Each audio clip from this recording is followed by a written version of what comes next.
This song is big. First two songs, well, the first song was kind of big, but it had a certain type of pop format to it, shape to it. This one here is one of your big songs. It's a rocker, man. It really, it's about as, good guitar sounds and all that kind of stuff you got. But this is Amy Petty, hits this off. And when I heard it, and it went on for quite a while, I kept thinking, man, Roscoe is going to do that thing where he's not going to sing. And it's too bad because I already just started and I was really digging your voice, that last thing with the wobble, fall in, that kind of thing that you do. It's great. And I'm thinking to myself as I'm listening to this song, man, and I've done this before, this song, in my Love Will Find You record, the first song, I can't remember the name of it right now. I did the same thing where I had a conversation with a girl. It was her point of view, my point of view, her point of view, my point of view. But, as you're going through this thing, Amy's part lasts for quite a while, the length of most records, I would say, right? And so I figured he's not going to. I'm a long-winded songwriter. I know. We've had this conversation. You're not going to change. It doesn't matter. This is how you do it, and it's great because you're really good at this. But as I was listening to it, I was thinking to myself, man, I'm going to have to tell him this, and it's going to have to be part of the review that I was thinking of writing instead of the 10-hour conversation we have here. That I really think he should have, come into that and answered what she said, and. So, and then, of course, sooner or later, finally, after a few days of meandering around, there you were, and you answered it. And that was great. So that's one of the things I really liked about this song is that it eventually became a conversation. And I told you this earlier in one of these conversations that in your vocal journey, there was a time when, number one, you certainly wouldn't have ever put yourself on this record, on this song. Because it was, not soft. It was not, that characteristic way that you've learned how to draw people into your voice, no matter what's going on. It was, you risking and kicking it and gritting it. But you did, and because of the song and because of what you've already accomplished and established. Your voice is completely valid. It's different. It's different than your voice usually is, but it was completely fucking appropriate and it completely worked. And it was one of the highlights of how this song went for me. Thanks, so man. That being said, we've got 3 minutes and I'm going to start this song a little bit. All right. Hey, you know what? Instead of doing that, can I make a suggestion?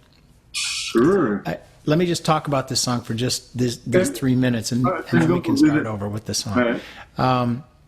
I thought it'd be like a little tease, but no, you don't get tease. But for me to put my voice on the same track with Amy Petty, who's a classically trained, operatically trained, incredible, mind-blowing, fucking killing vocal, man. 50 octave range or whatever was a leap of faith. But it was a leap of faith between me and Andy and really Amy too. But this song. The girl part, I wrote the girl part, and Amy wrote the boy part. Really? So that's a little bit of the gimmick on this tune. Well, there you go. You see, I'm learning something. Yeah. So that was fun. I got a co-write with Amy Petty now, so far. But I came out of that concert that I was at, this Buddy Miller concert, with this thing in my head, and I hummed it into my phone as we do. Right. That was probably 4 or 5 years ago. Right. And that was basically the chord structure of this song. Everything else came afterwards and was developed afterwards. But, like I said, I've got a co-write with Amy Petty and a duet with Amy Petty. And she kicks ass. Yeah, both of you do. The song, it ended up working the way my songwriter spectator mind was working as I'm listening to it, All right, we're just about done with this. So Roscoe Selly, Americana Motel, and this was conversation number 3. Number 4 is going to start out with this killer song that features Amy Petty. All right, See you on the flip. on flip. Right. So here we are, conversation number 4. We're going to start off with the song is called, I'm sorry, Better Off. It's a song that Amy Petty comes in and just smashes to smithereens, and it's a conversation between a guy and a girl in the Me Too era, and it rocks. That's all I can say. So let's start. Roscoe, as usual, you'll stop whenever you feel like having me stop. All right?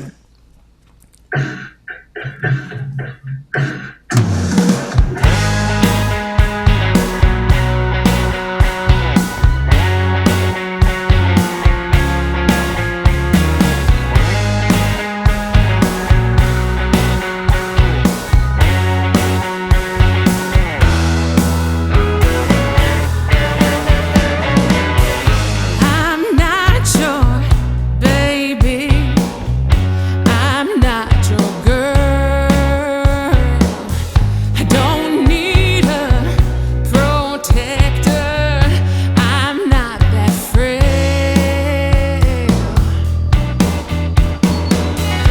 I've had enough of your pats on the knee.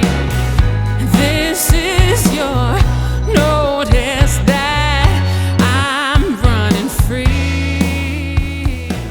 So I just want to stop for a second. I mean, this is a kick-ass track. That's all there is to it. I haven't heard any harmonica yet, and who cares? All right? Let's continue on. The lyric is I'm not that frail. I'm It's not that frail. I'm not afraid. Yeah, I'm yeah. not afraid. I'm not that. Lyrics. I mean, I'm a lyric. No. I probably heard it when I was in my car listening, but you know, this situation here, my head is full of all Running these. free. I'm running free. Yeah.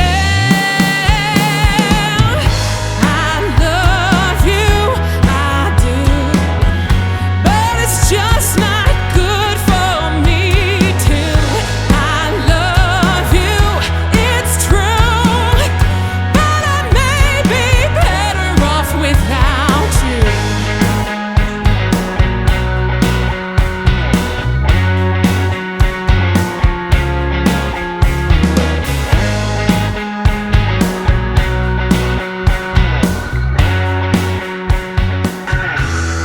Okay, so I didn't hear the harmonica. Is it the organ part that you were playing? You know, I may have spoke too soon. I know I come in on the tag, but I think I'm playing all the way through there. Yeah. Okay, with my ears right now, I didn't hear it, but it doesn't matter. Okay.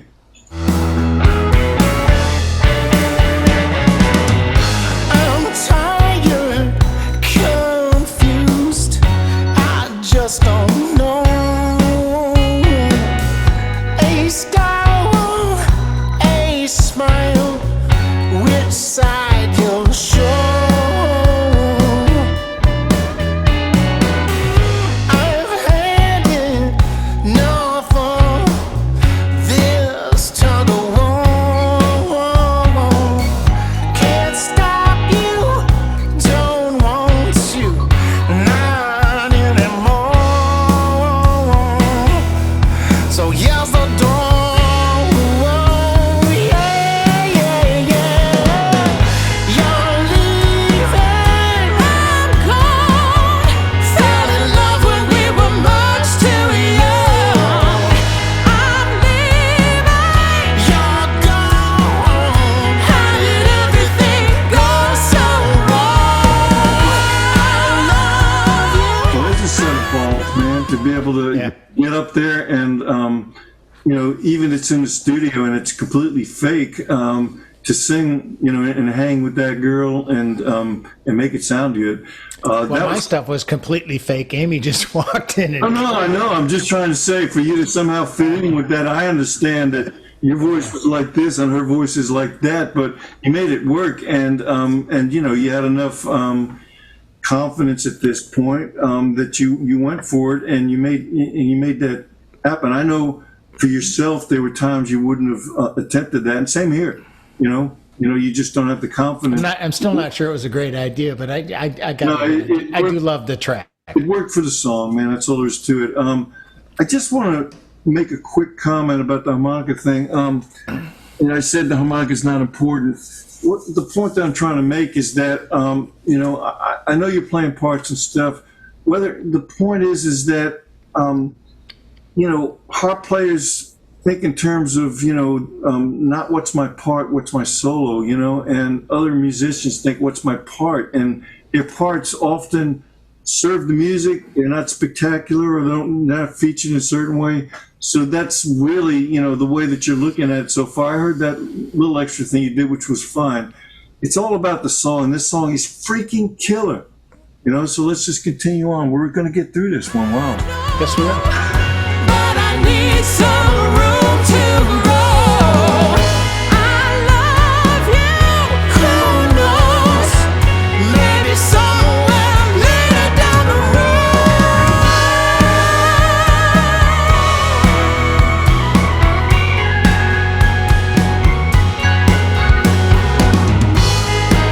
Is that an organ or is that you playing? No, that's an organ. That's my friend Lauren Kranz, who's the most valuable player of the Four Collective, which is my little. Friends of Roscoe. It's like, yeah, Friends of Roscoe. It's the sort of the A team or the wrecking crew of I couldn't do that. our area. I couldn't do that because if it was Friends of Paul, it would be FOP. FOP isn't a cool thing. You see what I'm saying? All right, let's continue. But you got something to say? yeah. Let me talk a little about Lauren. I love talking about my talented friends, and I'm so blessed. I hate that word. I'm so lucky Have a blessed day. that people of this caliber come in and work on my stuff. But Lauren Kranz is also the drummer on Soaring. Lauren Kranz is a multi-instrumentalist, and he's relatively young. I've known him since he was in his teens, I think. Right. And he has always had this older than his years ability Right. to be an ensemble player. He's got solo chops through the roof anytime he wants it. But Lauren now is a first call drummer and keyboard player for several bands in Michigan and in the Midwest. Lauren is currently playing with Aaron Zindel and the Ragbirds, the Barbarossa Brothers. He plays a lot with my buddy Mike Robertson. Wow. He's a regular at Reed Recording Studio, and this is just a sort of typical Lauren Kranz solo where he's not really trying to poop all over the arrangement. He comes in and plays the meaty stuff, and it sounds great. That's why I was thinking it might have been you because, a harp, if it's going to play that stuff, has to have longer kind of lines and stuff, so it can be finished. And, Later on, there's a couple of tunes where I do play fake organ. Right. No, This one, this one right. we had. I'm gonna see if I can get back to it. Okay, you ready? Okay. You gonna let me? Okay.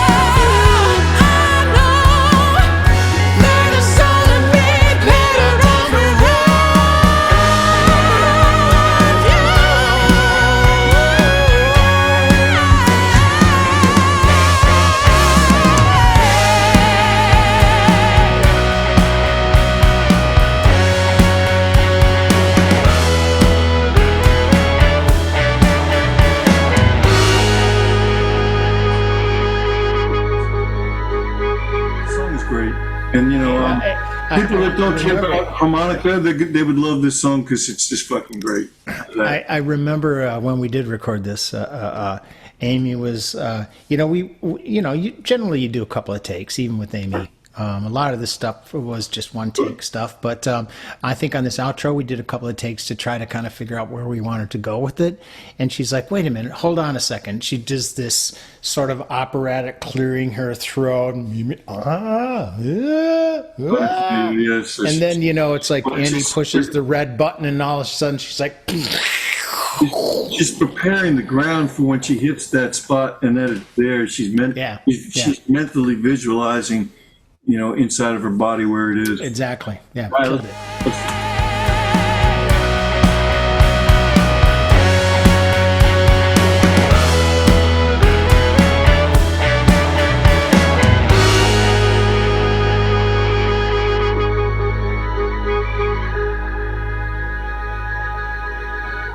Yep, and you did that little thing where you let the harmonica come in, and you could hear the shape and the color of that thing right there, and that was was really good. This track was almost entirely recorded during the height of the Corona lockdown. If people remember, it's hard for me to remember now. Was it 2020, maybe the late summer of 2020, where we had like a little window where it's like maybe we can get together? Right. So we recorded a little stuff there, and we had Amy in to do this. But most of this track is Andy Reid himself. And he plays the bass and the guitar on this. He came up with that lick. That lick is Andy guitar. And like that lick. Yep. I like the little chiming guitar things in the middle of the organ solo. They didn't finish the third one when I was going to say something about it, but there's these little chiming guitar things that are really gorgeous and shimmering behind, and they just like really work for me. Again, this is how you make records. There's parts. That's what it's all about. And harmonica, the last thing you think about. That's all Andy on this. Now, we brought in Lauren to do the organ part, and we brought in Amy, obviously, to do the duet.